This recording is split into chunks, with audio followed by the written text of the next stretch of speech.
What's up guys, welcome back to the TB Drifting YouTube channel. If this is your first time on the channel, be sure and hit that subscribe button and hit the bell icon so you're notified anytime something comes up on the channel. Have you ever wondered how much it costs to do a Pro-Am season as a driver or like a privateer team? This video is going to be about strictly that. What I'm going to do is I'm going to break down every cost that I had over the season, minus some that were very minute, and we're going to go over each cost before season and during the season so you guys kind of have an idea of how much it's going to cost. And we're going to jump into it right now.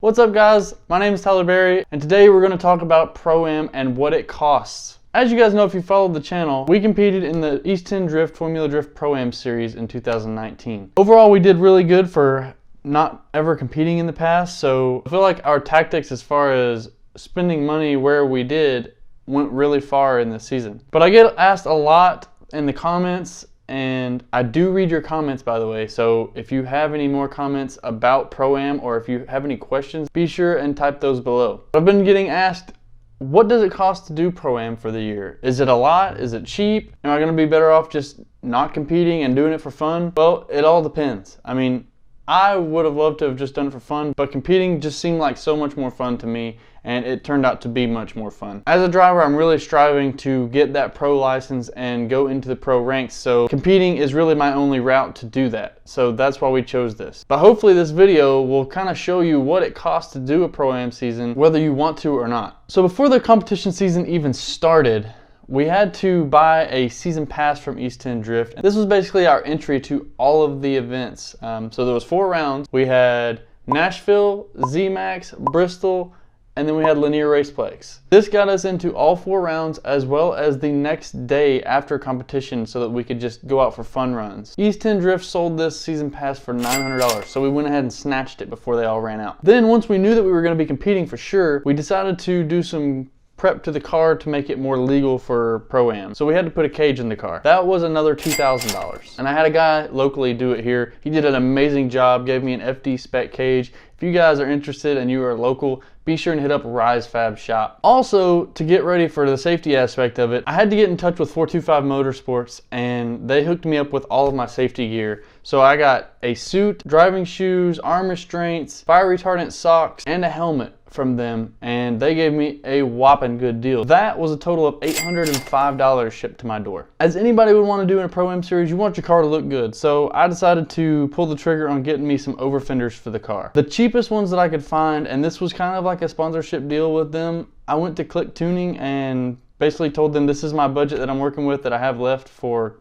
over fenders, and they shipped me a set for $365. Felt like that was a pretty good deal. Shout out to Cliq Tuning. Thank you guys so much for your help this year. So once we get all of this done, we start kind of testing the car to see if there's anything that we're going to have to change, and it was going to be kind of our last day of testing and becoming more comfortable in close tandem. So we went to Bristol as kind of a fun day with East10Drift up at the Street Fights event. Just before this event, we had put a new clutch in the car. It was an ACT clutch and flywheel kit that we purchased for $1,000. The reason I did this was because we had a great clutch in the car, but it was so old I was afraid to risk it for this year. That's all I need is just to lose a battle due to clutch issues. So we went ahead and replaced that. So we get to this Bristol event and we go out for the first lap of the day, clutch kick it one good time, and we snap an axle. So not how we wanted to do this, and it was definitely some cost that we did not plan on incurring. So we decided that we were going to beef up the rear end and go with M3 axles. In order to do this, you have to change the hubs, and it would just make more sense to just buy a whole rear end out of an M3 with the trailing arms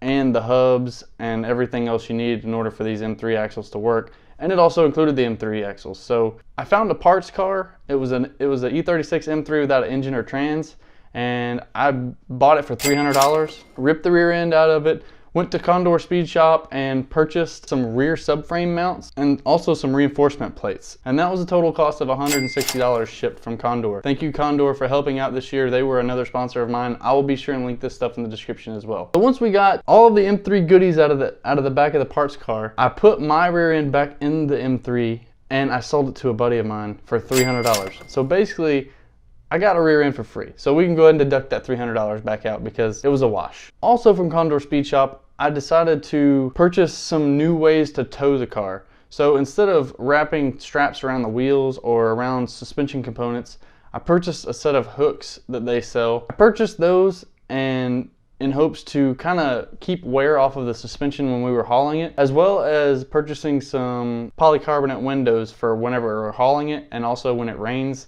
I can keep the water out of it while we're not in the car. That was a total of $307 for all of that shipped to my door. So now that we're about to start the competition season, we decided that we were gonna have to get a better tire. So we reached out to Tire Streets and they really hooked us up this year with some Exelero 651 sport tires. If you guys aren't familiar with these tires are amazing. Almost everybody at the competition were running these tires, and I'm telling you, these tires, they were so grippy. Even with my car throughout the season, we ran like 30 to 40 PSI. And even with that high pressure, we were still gripping so hard. And it could have just been because our car was super soft, but I blame it on the tires. These tires were amazing and I would recommend them to anybody. I will be sure and link these below, and I will see if I can get you guys a discount code as well.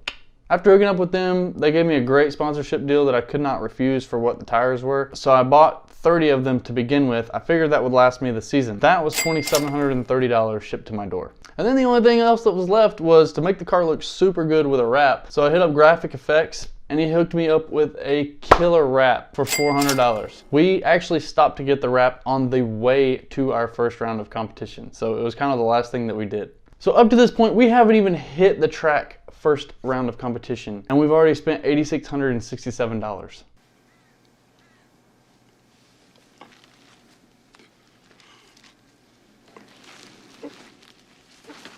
Wow, and we haven't even started. But most of this stuff you may already have on your car, so you won't have to purchase it, and it kind of helps because now I have it and I don't have to do it again for next year, so cost is going to be significantly lower. So now we jump into round one. This was at Nashville Superspeedway, which is about 175 miles each way from me here in Knoxville. My truck holds 26 gallons of fuel, and we estimated the fuel cost to be at about $2.50 a gallon for just regular 87 octane. So to fill up my truck, it was about 65 bucks, and I got about 13 miles to the gallon while pulling the trailer and the car. So total, I would just say 65 bucks on this trip because we almost made it back on a full tank. Also, because we were out of town, we had to find a place to stay. So we booked Airbnb for all of us to stay in. There were 7 people, so we split it 7 ways, and the total cost of the place was $375. So technically that's $53 a person, and I had myself and my wife to pay for, so we were at $106 for the weekend to stay in this Airbnb. In each of these rounds, we're gonna have what I'm gonna call a constant cost, and it's because I estimated it to be about the same per round. So the first one is gonna be the fuel for the car. The car has a 16-gallon tank. I'm estimating 93 octane to be about $3 a gallon. So that's about $48 for 1 tank of fuel, and we burnt through about 2 of them per event. So that's another $96 that we can add into the pot. And then another constant cost would be tire mounting. Average, we went through 8 tires a round. So if you multiply 8 by 10, which is how much it costs per tire to have it mounted, it was $10 a tire. That's 80 bucks more for 1 round of tire mounting. And then the last constant cost would be food and drinks for the weekend. I did not keep any of those receipts. I'm sure I could go back on my statements and look and see what they were, but I estimated them between 2 people, myself and my wife, to be about 100 bucks for the weekend, breakfast, lunch, and dinner, unless we skipped a meal, which we hardly ever skip meals, so not even a thing.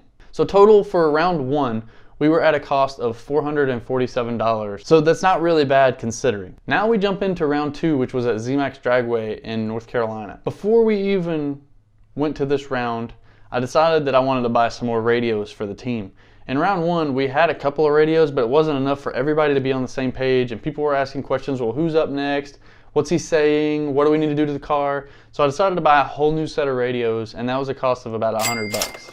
And then our hotel on this one, we split it 5 ways, and it was 120 bucks for 2 nights. It was about $24 a person. So for myself and my wife to stay there, it was $48. Fuel for this round was a little bit more. It was 250 miles each way. If I'm getting 13 miles to the gallon, and it's 250 miles one way. So we had to fill up 2 times, but we only ran through about half of the second tank. So I'm gonna estimate that to be about $100. And then we get back into our constant costs, which is fuel for the car, which was about 96 bucks. We had tires mounted, $10 a tire, so that's 80 bucks. And then we have food for the wife and I, which is about 100 bucks. So total this round we spent a little bit more, and it comes out to $524, and it was mainly due to the radios that I purchased. Alright, and next up is Bristol, which is basically in my backyard. But before we went to this round, I decided I wanted the team to look a lot more legit than we did. So I went and bought us some team shirts that I designed. It wasn't that we didn't look professional, but it would look great if we were all in the same shirt, and so people could identify me by my brand, which was printed on the front of the shirt, and also all of my sponsors were represented on the back. So I decided to purchase t-shirts for everybody, which amounted to $155. Also at this round, East10Drift was kind enough to bring out Chelsea DeNofa not only as a guest judge, but he came out on the Friday before the event and instructed a class. Hands down, best thing I've ever spent $75 on. He taught us all about suspension, how it works, what we can do to fix a car if we see that it's doing a certain thing. So if you ever have the chance to listen to a pro driver speak about anything about driving, definitely recommend that. So like I said, that was another 75 bucks. Our hotel this round, Terry and I decided to stay in a hotel by ourselves. It was kind of a last minute thing, but the hotel for the weekend was $160. Because this track was so much closer than the rest, it's only 120 miles each way, so we really only went through 1 tank of fuel, so that was 65 bucks for the fill up. And then we have our constant costs again. First one is fuel for the car, which was 96 bucks. Second one is tires being mounted, which was 80 bucks. And the third one was food and drinks for Terry and I, and that was 100 bucks. So a total after the third round, we have spent $731 on this round. Then coming into round 4, which was at Lanier Raceplex down in Georgia. This one was a little further away. I think this was actually the furthest one away, but not by much compared to Z-Max. Z-Max was about 250 miles, but this one was about 260 each way. So I estimated this one to be about 1.5 tanks of fuel as well in the truck. So that's gonna be about 100 bucks in fuel. We decided to get an Airbnb at this one as well, and we split it 9 ways because it was a huge house, and the total for the place was 430 bucks. So if you split that 9 ways, that comes out to, carry the 1, carry the 6, 5, $48 a person. And because I had 2 people, that was $96 for us to stay there for the weekend. And unfortunately, after the last round, I ran out of tires. Yeah, I estimated 8 tires per round, but there were also a couple of events that we did in between the competition runs so that we could get some more seat time in. So we were down to no more tires before this event, but I had Tire Street ship me some more tires before the event, and they actually shipped them straight to the track. So I bought 8 more tires, which totaled $672. And if you watched round 4 video, you would know that before the day even started on competition, while everyone was going out and practicing, I was too busy locking myself out of my truck. So I had to call a locksmith to come out and unlock my truck, which took him literally 10 seconds to do. And I paid that man $120.